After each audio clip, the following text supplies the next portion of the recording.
하나님께서 복음을 거부하던 많은 사람들을 그 마음에 정욕의 더러운 대로 내버려 두셨다는 말씀을 하십니다. 사람들이 정욕에 방치되었을 때 나타나는 현상들을 오늘 본문이 기록하고 있습니다. 보통 이방인들에게 주로 나타났던 그런 죄악들인데요. 대표적으로는 동성애요. 그리고 나머지는 29절부터 31절까지 나타나는 21가지의 죄악이라고 하겠습니다.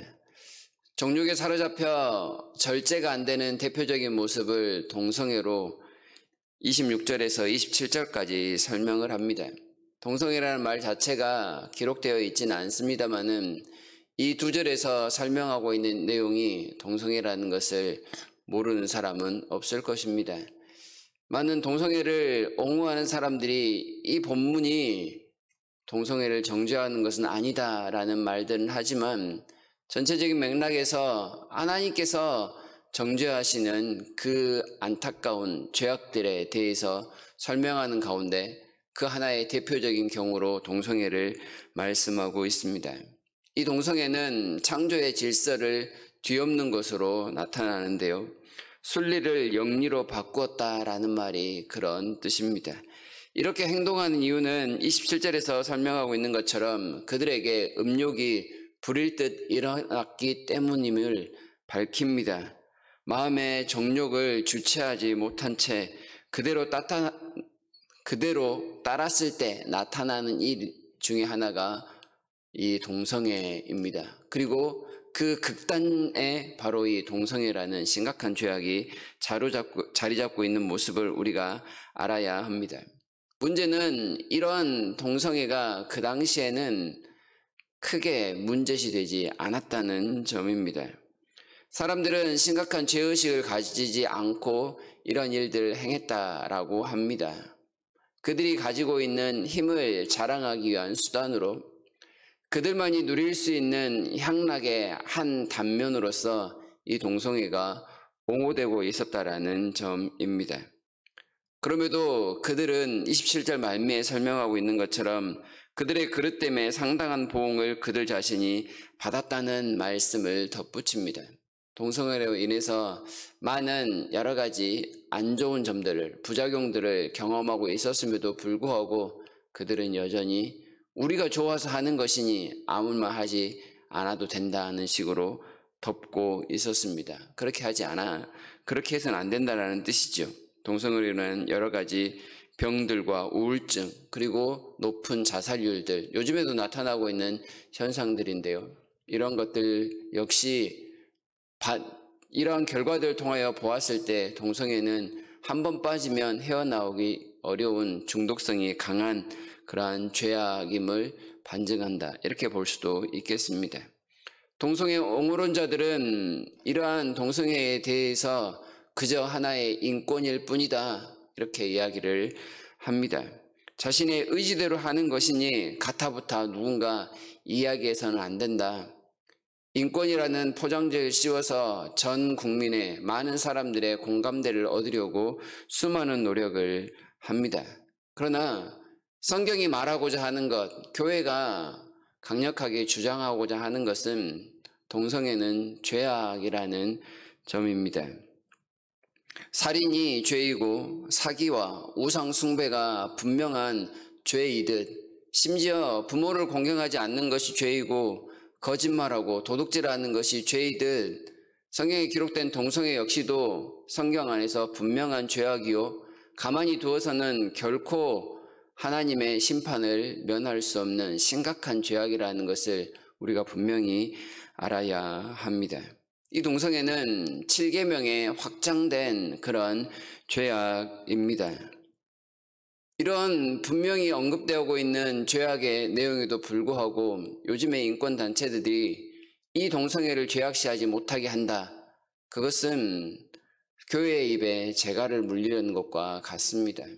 성경의 내용을 성경대로 판단하는 것을 하지 못하게 하려는 억지처럼 드릴 때가 많다는 뜻입니다.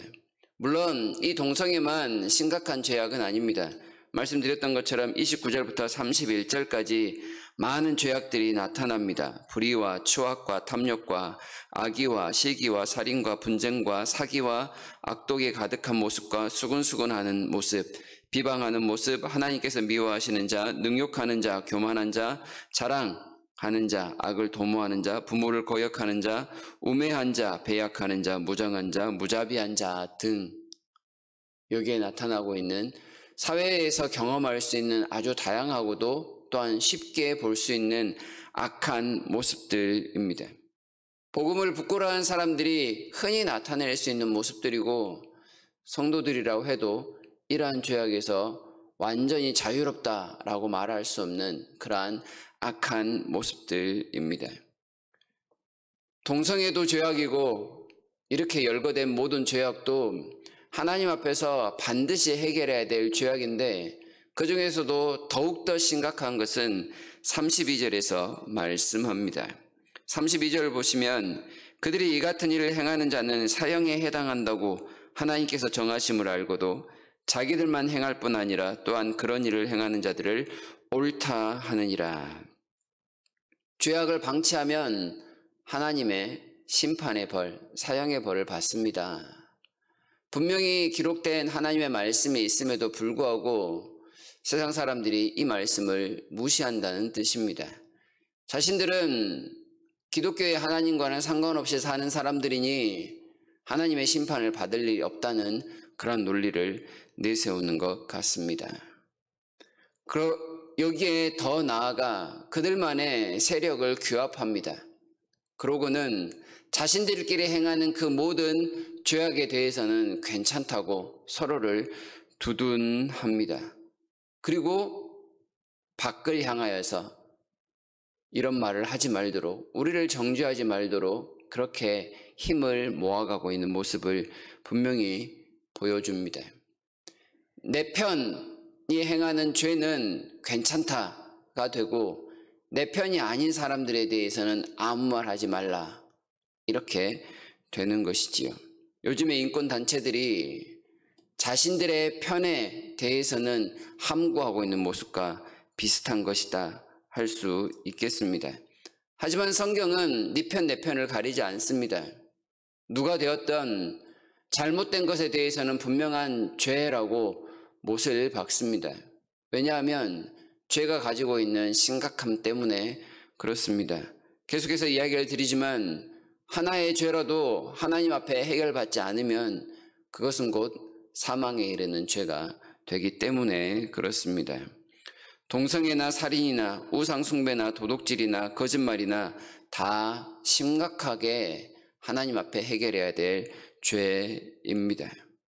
문제는 이러한 죄악을 가지고 있는 사람들을 대하는 교회의 태도일 것입니다. 교회는 무엇보다도 무엇이 죄가 되는지, 왜 죄가 되는지에 대한 바른 기준, 그 모습을 간직하고 있어야 합니다. 그리고 나서 우리가 해야 될 일들은 그 죄들은 반드시 하나님 앞에서 해결해야 될 안타까운 모습이라는 것을 인정하고 넓은 마음을 가져야 한다는 뜻입니다. 하나님께서는 성도들에게 함부로 판단할 권세를 주시지 않았습니다. 사람들을 판단하는 것은 오직 하나님께서만 행하시는 일이라는 것이지요.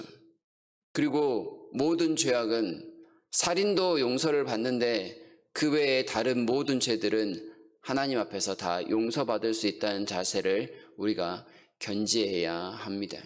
심각한 죄악이지만 사회적으로 더욱더 심각하게 혹은 덜 심각하게 생각하는 죄악이 있긴 하지만 하나님 앞에 가지고 나오면 다 용서받을 수 있다는 사실을 우리가 결코 간과해서는 안 된다는 뜻입니다. 우리 주님께서 어떤 모습을 보이셨습니까? 자신을 십자가에 못 박은 죄인들을 용서하셨습니다. 자신을 모른다고 부인하며 다 떠나가 버린 제자들을 또한 용서하셨습니다. 강도요, 살인자였던 사람을 용서하셨고요. 각종 죄악을 일삼던 사람들을 용서하시고 그들에게 친구가 되어 주셨습니다.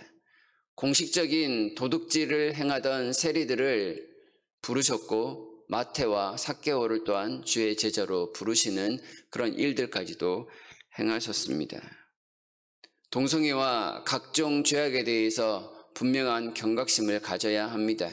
이것들이 심각하지 않다는 것이 아닙니다. 하지만 이런 죄악을 가지고 있는 사람들이 교회에 들어오려고 하였을 때 교회는 그들을 품어줄 수 있는 넓은 마음도 가지고 있어야 된다는 뜻입니다.